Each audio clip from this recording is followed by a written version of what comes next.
didn't say this man's religion is faulty, or this man's religion is out of order, or he doesn't have his priorities straight. He says worthless if your tongue's not in order.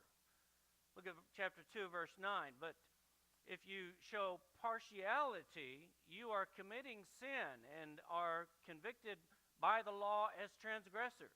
Partiality. He doesn't say murder.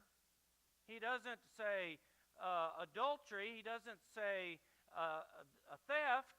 He says partiality. If you're showing favoritism to somebody, then you are sinning.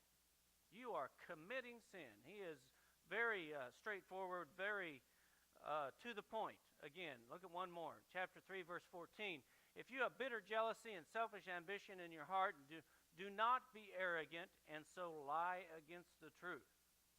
That's the one we looked at last week. Bitter jealousy and selfish ambition in your heart, then you're lying. James could have written a book that was 12 chapters long. But instead he squeezes it all into 5 chapters, and to do that, he gets right to the point in many places. He does the same thing in chapter 4. Look at chapter 4, verse 1. What is the source of quarrels and conflicts among you? Is it not the source, I'm reading that wrong, is not the source your pleasures that wage war in your members? He's just as harsh. He comes right back, and this is a new paragraph. He starts right off with that. What's the source of quarrels and conflicts among you? Let's move on to verse 4. Chapter 4, verse 4. You adulteresses. He says that because the church is addressed as feminine. And so he's not just talking to women, he's talking to everybody. You adulteresses, do you not know that friendship with the world is hostility to God? Therefore, whoever wishes to be a friend of the world makes himself an enemy of God. Harsh words. Hostility towards God, enemy towards God. Let's move down to verse 11. Do not speak against one another, brethren. He who speaks against a brother or judges his brother speaks against the law and judges the law. He's abrupt, isn't he? He is very abrupt. These people had some serious problems among them. The people to whom James was writing had some very serious problems, and James hits them head on. This is what we today would call a hellfire and brimstone sermon, that James hits them, he hits them hard, and he doesn't let up, and he keeps hitting them. In the middle of this, however, this harsh chapter, chapter 4 in particular, where we're at today, lies a unique description of how to honor God. He continues hitting them. He doesn't stop hitting them. He doesn't stop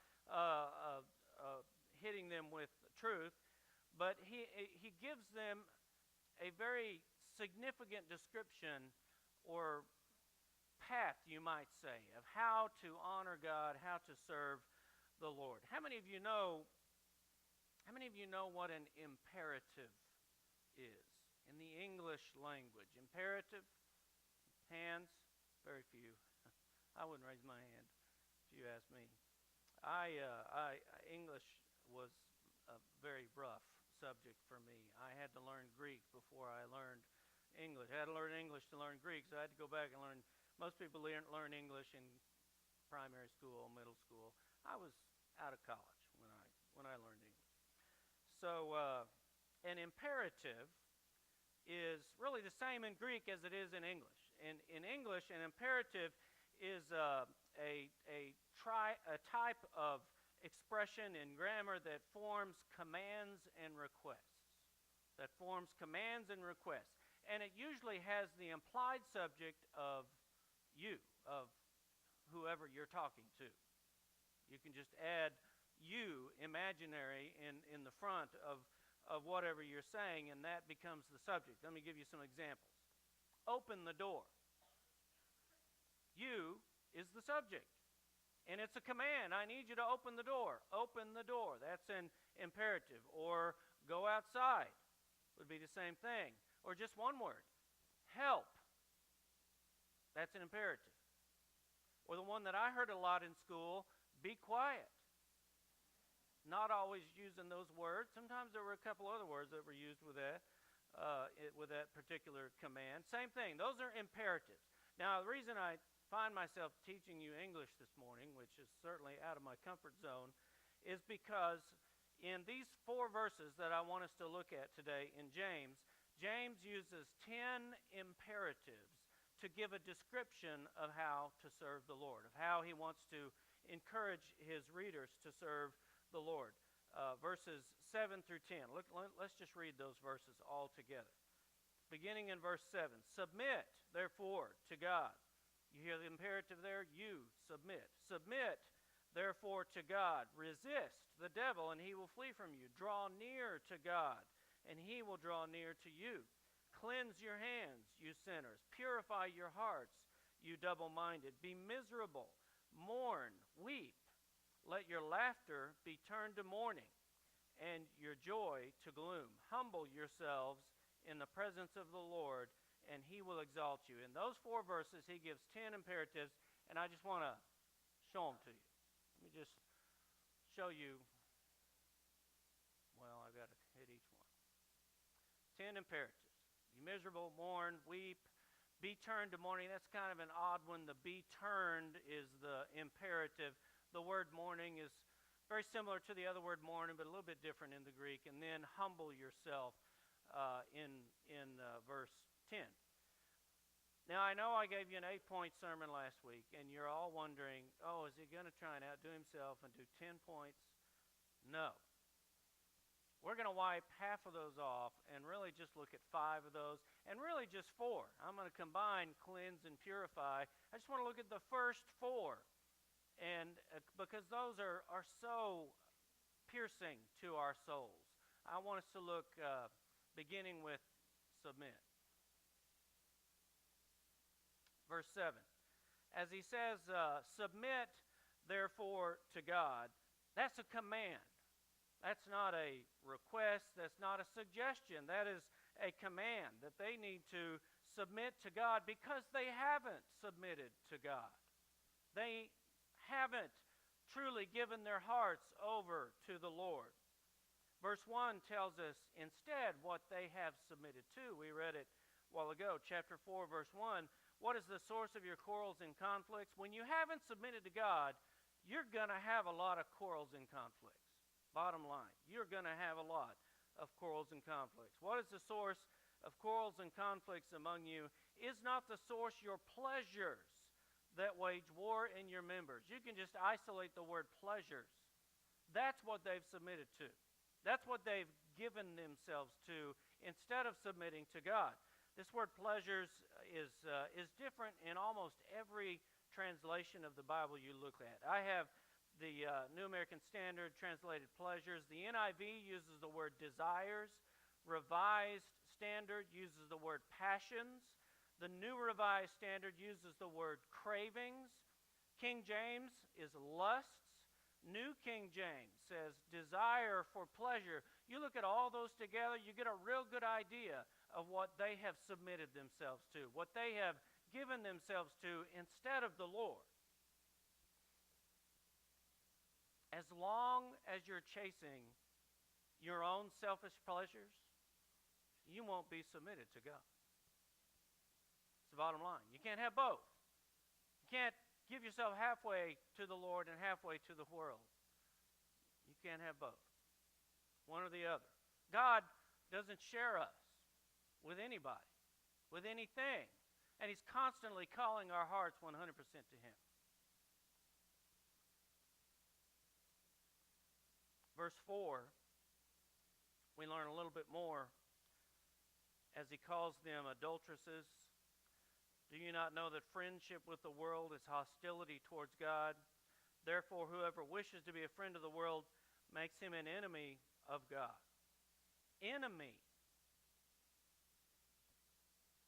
Strong words. He says earlier in the verse, do you not know friendship with the world is hostility towards God? As we are friendly with the world, that's offensive to God. one of us here today, we're all sitting at church on Sunday morning. How many of us want to be offensive to God? How many of us want to do things that hurt God, that offend Him? Friendship with the world is hostility to the Lord. It is offensive to the Lord. And when we give ourselves to that, instead of submitting to God, then we become an enemy of the Lord. James is calling these people to whom he's writing, that includes us. Don't be an enemy of the Lord. Very strong. Second imperative is the word resist, also in verse 7. This is an interesting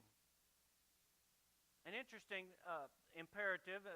This half of this verse is because it's a command and a promise. It's a challenge with a promise attached to it. Resist the devil, the command, the challenge, and he will flee from you, the promise. That's a promise. He will flee from you. Aren't you glad that promise is in the Bible? Of all the promises we can lean on that we need to know at very important times in our lives, that's a big one. To know that if we resist the devil, he will flee from you.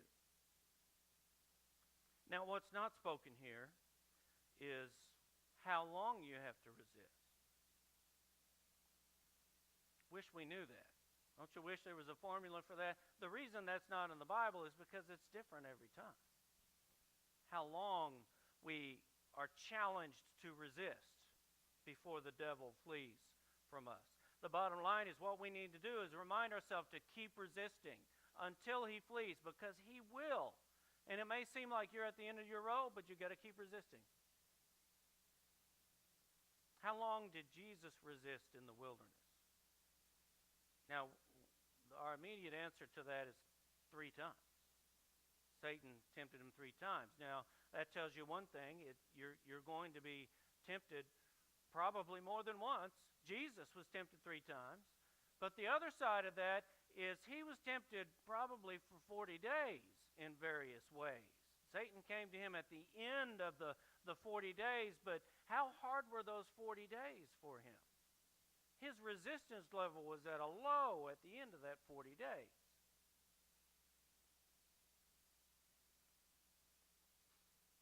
How hard would it be to resist a fresh loaf of bread? That was his temptation after 40 days.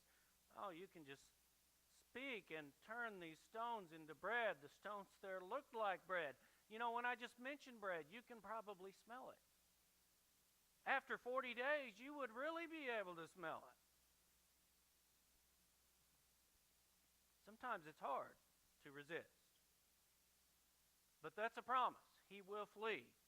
We just keep resisting. The challenge is the imperative. Resist. You resist the devil. Not if you resist. Not, you could resist. Not, maybe you should think about resisting. It's a command. Resist. And he will flee. The problem with James's readers is they weren't resisting. You get the impression from this book that we're reading, this letter that we're reading, that they didn't resist much at all, if at all.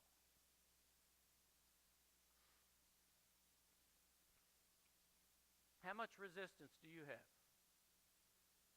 How long can you resist? The older you are in Christ, the more you should be able to resist.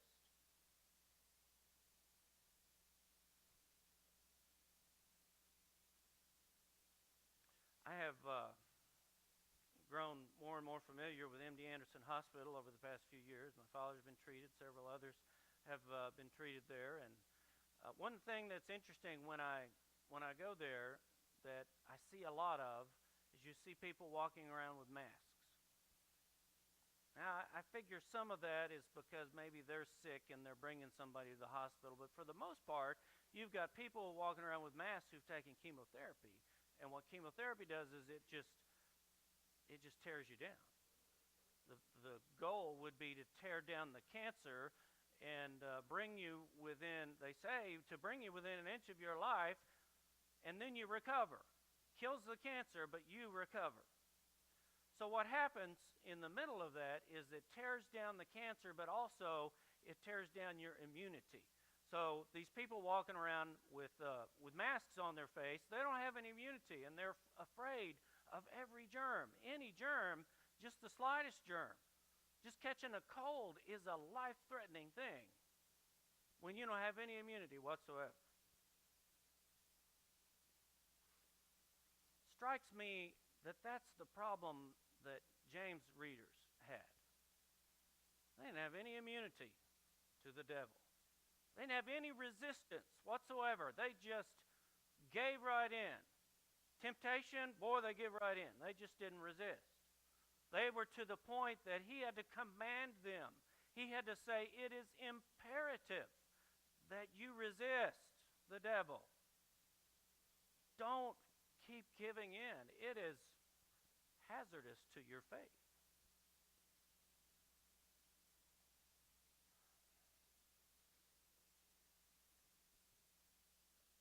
The third imperative is draw near.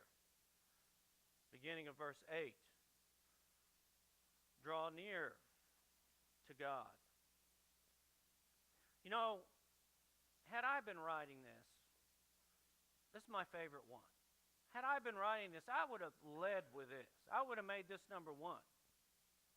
When I look at this chapter, it seems to center around this particular theme. Draw near to God. This is what they need to do more than anything else. They need to draw near to God. But the Holy Spirit, in His wisdom, put this third and put those other two first. Maybe that's because those were the biggest problems for James' readers.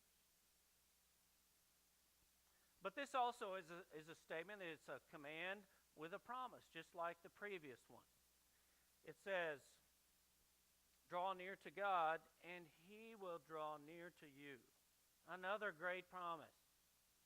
Aren't you glad that's in the Bible? Just like the other one. No, you want to resist the devil and him flee, and God draw near. Devil flee, God draw near. Two great promises.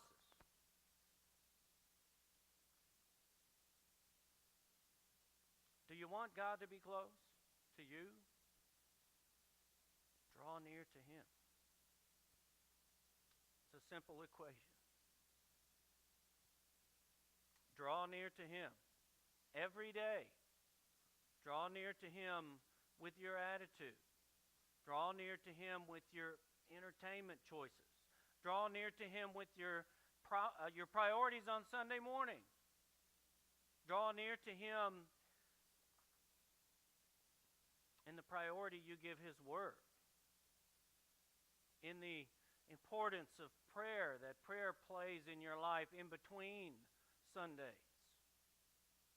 Draw near to Him in seeking His will and obeying His will. Draw near to Him, and He will draw near to you. We tend to want to go the other way with that. You know, if God would just draw near to me, I'm sure I could follow Him in every way and push all these temptations out of my life. Draw near to Him, and He will draw near to you. Resist the devil, and he will flee.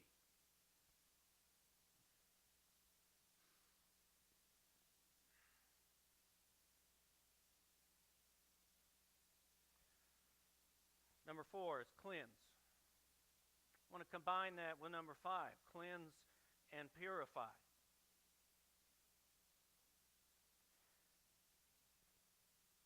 Cleanse your hands specifically.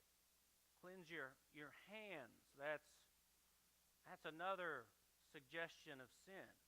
That their hands have been involved in sin, and they need to cleanse them. The second one is purify your hearts.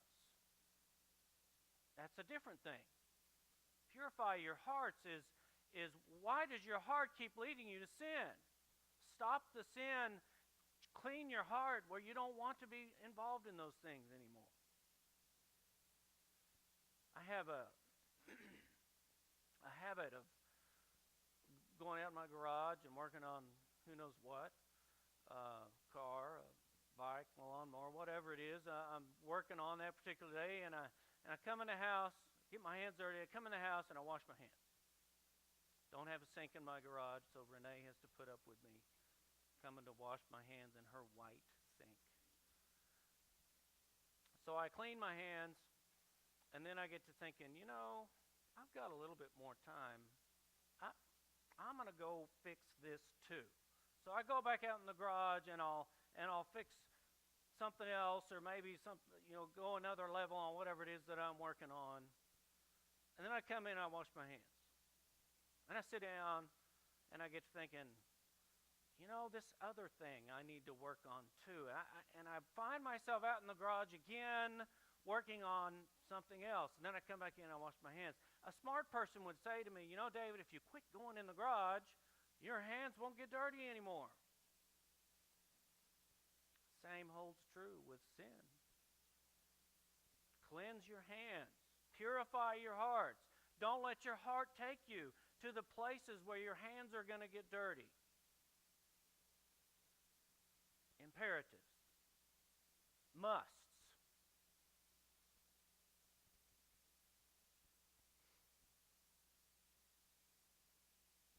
The other 5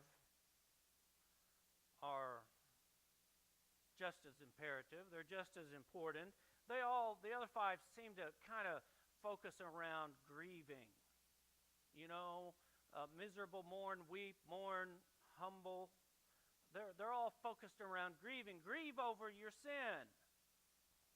Let it be something you really hate, that you weep over, you want to get rid of. All 10 of these together, though, when you look at all 10 of these together, they equal one thing.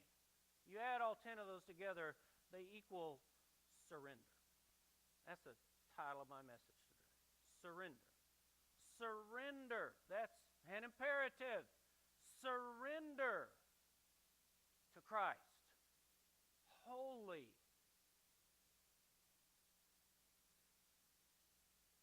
A lot of times when I was young, people would come down the altar and they would surrender to preach. I did that. Some people come down to the altar and they surrender to ministry. Or they surrender to missions. You know what you don't see?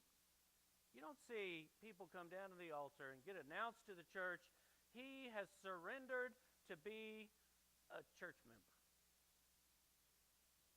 He has surrendered to be a faithful follower of Christ, a daily person that lives out their faith. That, when you add all these up, that's what that equals. That's what we're called to, every one of us.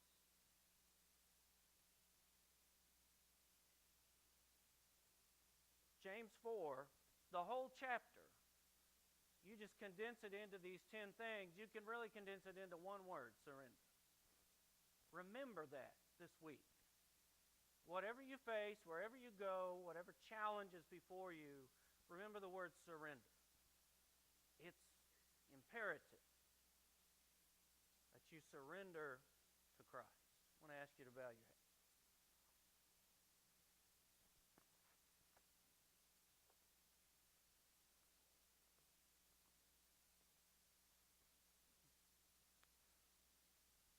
You may be saved this morning. You may have been baptized many years ago. But what does that word surrender mean to you? I get the impression reading James that there was a whole bunch of saved, baptized believers that had never surrendered. Or at some point they had, but it had gone away. It was long ago.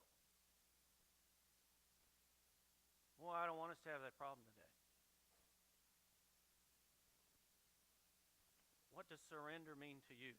in your life, in your walk with Christ. Ask Him that today, and then tell Him you surrender. Lord Jesus, we come before you. We're challenged by these verses, by these words and 10 imperatives in James chapter 4, Lord, that challenge each one of us. Every one of us can submit more, resist more. Father, I pray that you will lead us to do these things. Lead us this week. This week, remind us of one or more of these words, where it applies to us, Lord. Let us better surrender you each hour, each minute of each day. We ask these things in Jesus Christ.